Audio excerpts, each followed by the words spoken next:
10 वर्ष व्हीलचेअरवर तडफडणाऱ्या बापाला पाहून डॉक्टरांनीही हात टेकले होते.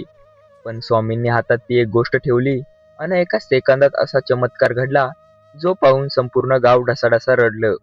कोल्हापूरच्या एका शांत आणि निसर्गमय गावात माधवराव आपल्या छोट्याशा कुटुंबासोबत राहत होते.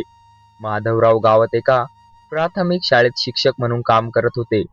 त्यांचा स्वभाव अत्यंत शांत, संयमी आणि मदतीचा होता.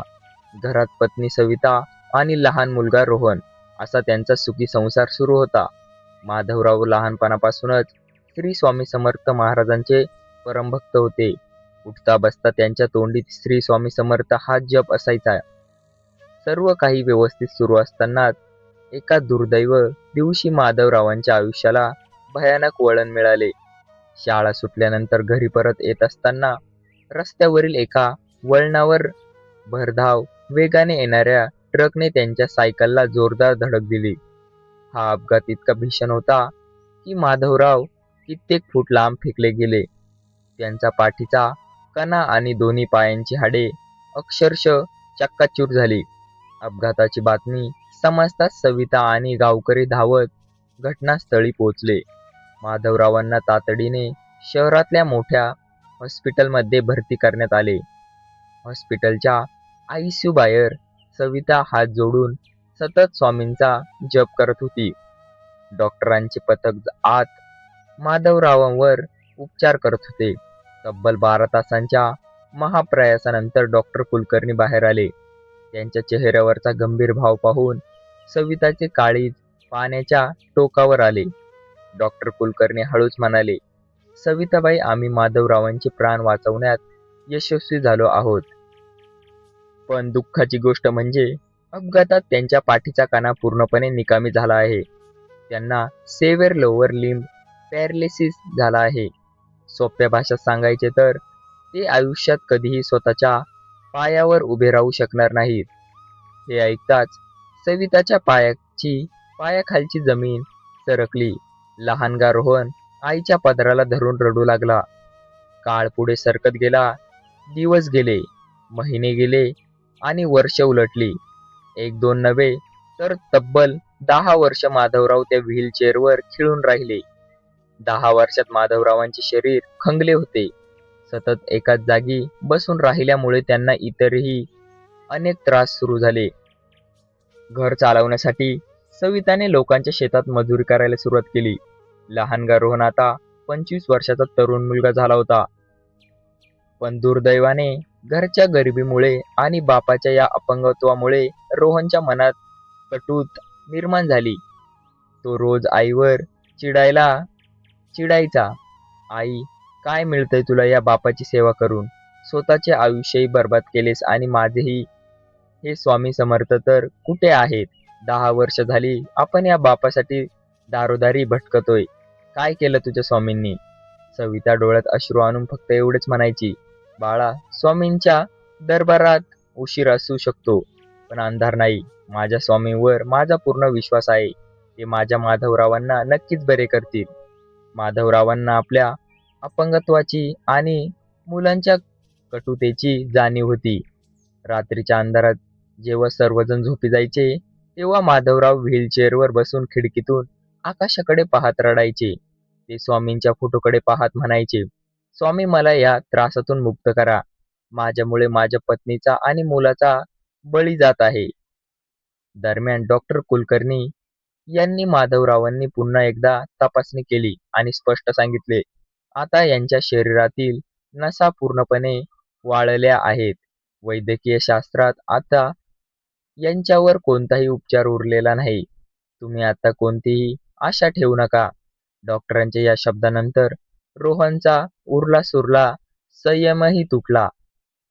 त्याने घरात ठरवले की आता बापावर उगीच औषधांचा खर्च करायचा नाही. घरातील वातावरण अत्यंत तणावपूर्ण झाले होते. माधवरावांना जाणवू लागले होते की हे आता स्वतःच्याच घरात एक ओझे बनले आहेत. पण सविताचे स्वामीवरील श्रद्धा तसूभरही हलली नव्हती. तिने ऐकले होते की गावाशेजारील अक्कलकोटच्या स्वामी मठात एक थोर संतांचे आगमन झाले आहे, जे स्वामी समर्थांचे थेट अवतार मानले जातात. सविताने रोहनचे पाय धरले रोहन बाळा, मला फक्त एकदा तुझ्या बापाला त्या मठात घेऊन जाऊ दे. हे माझे शेवटचे मागणे आहे. यानंतर मी तुला कधीही काहीही मागणार नाही. रोहनने वैतागून होकार दिला. ठीक आहे, पण ही तुझी शेवटची संधी असेल. यानंतर या आजारावर एकही रुपयाही खर्चवणार नाही. दुसऱ्या दिवशी सकाळी सविता आणि रोहन माधवरावांना व्हीलचेअरवर बसवून अक्कलकोटच्या मठात घेऊन आले. मठात प्रचंड गर्दी होती. चोहाकडे श्री स्वामी समर्थ नामाचा गजर चालला होता. धूप आणि कापूर यांच्या सुगंधाने संपूर्ण परिसर प्रसन्न झाला होता. मठाच्या मध्यभागी एक उंच आसनावर भगवी वस्त्रे परिधान केलेले स्वामींचे रूप धारण केलेले संत बसलेले होते. त्यांच्या चेहऱ्यावर अथांग तेज आणि डोळ्यात असीम करुणा होती. माधवरावांना मठात आणताच तिथल्या वातावरणाने त्यांच्या शरीरात एक वेगळीच लाट निर्माण केली. 10 वर्षे शांत पडलेले त्यांचे मन स्वामींच्या जयघोषाने थरथरू लागले. लोकांची रांग पुढे सरकत होती. शेवटी माधवरावांची व्हीलचेअर स्वामींच्या अगदी समोर आली. रोहन बाजूला उभा होता, उपरोधाने पाहत होता. त्याच्या मनात विचार चालू होता. बघूया आता हे महाराज काय चमत्कार करतात. डॉक्टरांना जे जमलं नाही ते या साधूला जमणार आहे का? स्वामींनी हळूच आपले डोळे उघडले. त्यांनी व्हीलचेअरवर बसलेल्या खंगलेल्या माधवरावांकडे पाहिले.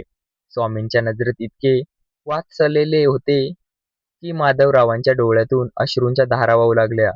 स्वामींनी माधवरावांना जवळ येण्याचा इशारा केला. सविताने व्हीलचेअरवर स्वामींच्या अगदी जवळ ढकलली.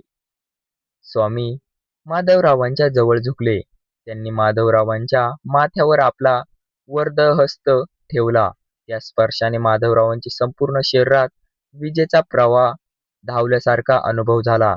मग स्वामींनी आपल्या आसनाशेजारी असलेल्या एका लहानशा लाकडी पेटीतून एक विशेष चमत्कारी वस्तू, स्वामींची सिद्ध अंगारा आणि सुवर्ण नाणे असलेले तांब्याची डब्बी बाहेर काढली. स्वामींनी माधवरावांचे थरथरणारे दोन्ही हात पुढे करायला सांगितले. माधवरावांनी अत्यंत कष्टाने आपले दोन्ही हात पुढे केले. स्वामींनी ती चमत्कारी वस्तू माधवरावांच्या तळहातावर ठेवली आणि अत्यंत गंभीर आवाजात म्हणाले, "भिवू नकोस, मी तुझ्या पाठीशी आहे. 10 वर्षाचा तुझा वनवास आणि तुझ्या पत्नीचा अढळ श्रद्धा आज पूर्ण झाले आहे. उठ बाबा आणि चालता हो." स्वामींचे हे शब्द मठात घुमले. उपस्थित सर्व भक्त अवाक झाले. रोहन पुढे आला आणि म्हणाला, "महाराज, काय बोलताय तुम्ही? माझे बाबा 10 वर्ष झाले व्हीलचेअरवर आहेत. त्यांच्या पायाच्या नसा वाळल्या आहेत. ते कसे उभे राहू शकतील?" स्वामींनी फक्त रोहनकडे एक कटाक्ष टाकला आणि मंद स्मित हास्य केले. स्वामींनी माधवरावांच्या हातावर ठेवलेल्या त्या वस्तूच्या स्पर्शाने अचानक चमत्कार घडायला सुरुवात झाली. माधवरावांच्या तळहातावरून एक दैवी उष्णता त्यांच्या हातामधून पाठीच्या कण्यातून थेट त्यांच्या दोन्ही पायापर्यंत धावू लागली. ज्या पायामध्ये गेली 10 वर्ष कोणतीही हालचाल नव्हती, ज्या पायांना स्पर्श केल्यावरही काहीही जाणवत नव्हते, त्या पायामध्ये अचानक स्पंदन निर्माण झाले. माधवरावांचे दोन्ही पाय थरथरू लागले. त्यांच्या पायाच्या बोटामध्ये हालचाल झाली. मठातील सर्व लोक श्वास रोखून पाहत होते. माधवरावांनी स्वामींकडे पाहिले. स्वामींनी फक्त नजरेतून त्यांना आश्वस्त केले. माधवरावांनी आपल्या आयुष्यातील संपूर्ण शक्ती एकवटली. त्यांनी व्हीलचेअरवरची हँडल सोडले. त्यांनी हातातील ती स्वामींची वस्तू छातीशी घट्ट धरली आणि 10 वर्षानंतर पहिल्यांदाच माधवराव व्हीलचेअरवरून थेट स्वतःच्या पायावर उभे राहिले. "अहो, अहो, हे काय?" सविताच्या तोंडातून किंचाळी बाहेर पडली. रोहनचे डोळे आश्चर्याने पांढरे झाले. त्याला आपल्या डोळ्यावर विश्वासच बसत नव्हता. जे वैद्यकीय शास्त्राला जमले नाही, जे नामांकित डॉक्टरांना जमले नाही, ते स्वामींच्या एका स्पर्शाने आणि हातावर ठेवलेल्या त्या एका वस्तूने करून दाखवले होते. माधवराव फक्त उभेच राहिले नाहीत, तर त्यांनी स्वामींच्या दिशेने पहिले पाऊल टाकले, दुसरे पाऊल टाकले आणि ते थेट स्वामींच्या चरणावर जाऊन कोसळले. त्यांच्या डोळ्यातून अश्रूचा महापूर वाहत होता. ते स्वामींचे पाय घट्ट धरून रडू लागले. "स्वामी, माझे स्वामी, तुम्ही मला नवीन जीवन दिलं. हा अद्भुत चमत्कार पाहून संपूर्ण मठात श्री स्वामी समर्थ जप, जय स्वामी समर्थ हा एकच जयघोष सुरू झाला. मठातील उपस्थित शेकडो भक्तांच्या डोळ्यातून आनंदाश्रू आले. रोहन तिथेच जमिनीवर गुडघ्यावर बसला. त्याच्या अहंकाराचा, त्याच्या नास्तिकतेचा पार चक्काचूर झाला होता. तो धावत स्वामींच्या चरणाशी आला आणि ढसाढसा रडू लागला. महाराज, मला माफ करा. मी माझ्या बापाला ओझे समजलो. मी आईच्या श्रद्धेची चेष्टा केली. मी पापी आहे महाराज, मला माफ करा. स्वामींनी रोहनच्या डोक्यावर हात ठेवला आणि प्रेमाने म्हणाले, बाळा, माणसाचा देव आणि आई-बापाची सेवा यापेक्षा मोठा कोणताही धर्म नाही. ज्या घरात माता-पित्यांची सेवा होते आणि स्वामींवर अढाळ विश्वास असतो, तिथे संकटे कधीच टिकत नाहीत. त्या दिवशी माधवराव व्हीलचेअरवर बाजूला फेकून स्वतःच्या पायाने चालत मठाच्या बाहेर पडले. गावात जेव्हा ही बातमी पसरली, तेव्हा डॉक्टरसह संपूर्ण गाव थक्क झालं. डॉक्टर कुलकर्णी यांनी स्वतः येऊन माधवरावांची तपासणी केली आणि हात जोडून म्हणाले, हे वैद्यकीय शास्त्रांच्या पलीकडचे आहे. हा निव्वळ आणि निव्वळ स्वामींचा चमत्कार आहे. त्या दिवसापासून माधवरावांचे घर पुन्हा एकदा आनंदाने भरून गेले. रोहन आता स्वतःचा रोहन आता स्वतः स्वामींचा पक्का भक्त बनला होता आणि आई-वडिलांची मनापासून सेवा करू लागला. आयुष्यात कितीही मोठे संकट आले, डॉक्टरांनी जरी हात टेकले, तरी स्वामींवरील विश्वास कधीही कमकुवत होऊ देऊ नका. कारण जिथे माणसाची बुद्धी आणि विज्ञान संपते, तिथून माझ्या स्वामींच्या चमत्काराची सुरुवात होते. जर तुम्हाला स्वामी समर्थ महाराजांवर पूर्ण विश्वास असेल, तर कमेंटमध्ये नक्की लिहा, श्री स्वामी समर्थ.